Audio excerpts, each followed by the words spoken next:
How much should I expect from my insurance payout? There are some things that insurance companies just don't want you to know. And I'm gonna tell you about them right now. Let's talk about insurance payouts. The first thing that you need to know is this: not all claims are paid, even when you recovered. Many people have coverage under their insurance plan for something to happen, but when the time comes, the claim gets denied. It might get denied because there was a little technicality that was missed. There was a delay, or there was some vague language in the policy that the adjuster can hang their hat on and say, we're not going to pay this claim. Now, I know this is going to shock a lot of people, but it happens all the time. It could happen to you, so you need to be prepared for it. Don't just assume that when you pay your premiums every month that come claim time, your check is going to arrive in the mail. No. 2. The fine print is designed to confuse you. Hidden within the pages of your insurance contract are little clauses and exclusions that can quietly disqualify you for a payout without you even realizing it. For example, let's say you have a home insurance policy and you have flood damage to your house. Did you know that most homeowners' policies don't cover flood damage unless you buy an additional flood insurance policy? What about earthquake damage? That's another one that's commonly excluded. Unless you live in California and you've got earthquake insurance added onto your policy, these things are designed to confuse you so that you don't read them. But if you actually take the time to sit down and read through the fine print in your insurance contracts, you'll find out that there's lots of things that are not covered. Then once you do find those things that aren't covered, then you either have to decide to change your policy or go with a different insurance company altogether. Number 3, delayed payouts are a common tactic. Insurance companies will stall as long as they can in hopes that you lines simply get tired of waiting and either cash in your claim for less than it's worth or just walk away altogether. Tactics like asking for additional medical records, proof of income, or other documents that you already provided are common delaying tactics. Filing a claim shouldn't take any longer than a few weeks. And if it's taking much longer than that, then you should definitely follow up. If you feel like your claim is being stalled, then you should definitely speak to a lawyer to see what your options are. Delayed payouts leads me to number 4, which is payout amounts are often negotiable, but they won't tell you that. Here's the truth. Most people accept the first offer that comes from the insurance company. However, studies show that a significant number of claims could be worth more than the initial offer. Hiring an attorney to negotiate on your behalf could increase your payout substantially. Again, I think a lot of people are led to believe that when they buy an insurance policy, that when they file a claim, they're just gonna be paid what's owed to them based on the policy. But that's not necessarily the case. Sometimes you have to fight a little bit for it. Sometimes you have to hire someone to help you fight for it. But many times you can get a lot more money than what you were initially offered by just knowing this and hiring the right attorney to do it.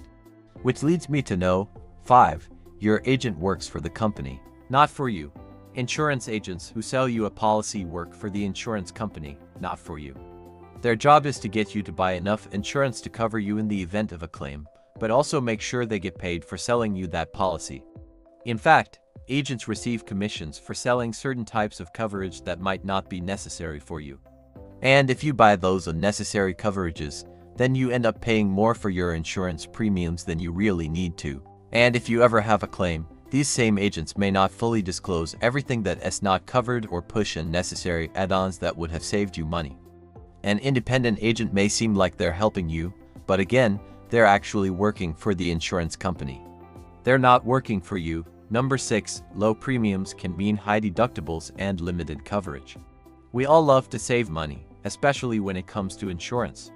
But choosing a plan solely based on price can be risky. Many people purchase what they think is a good deal only to find out that the coverage is not as strong as they thought, or the deductible is so high that it makes it almost impossible to collect on a claim.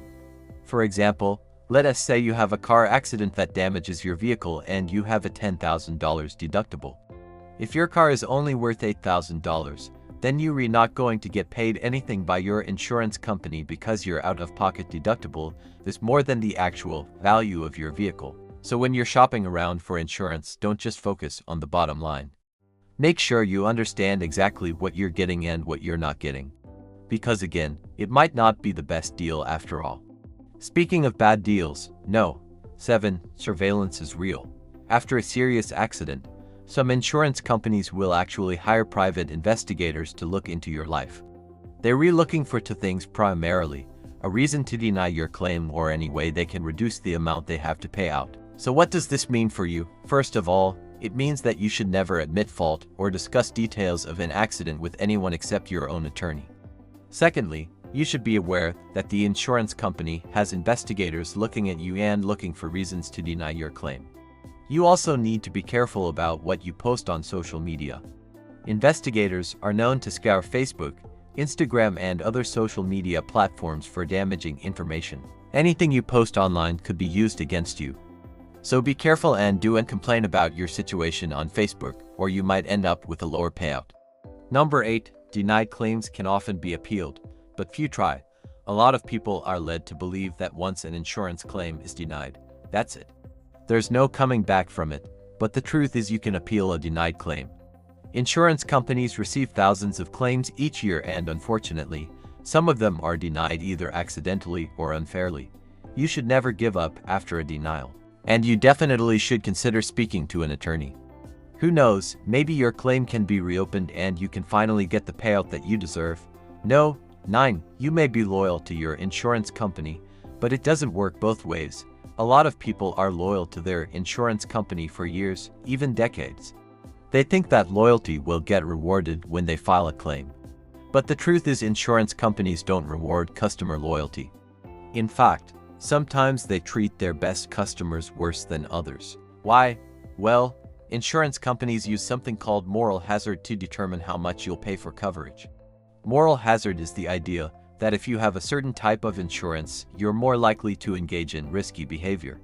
So if you are loyal to your insurance company and they've given you great service over the years, well, they may not want to pay out on your claim because they're worried that you're trying to take advantage of them.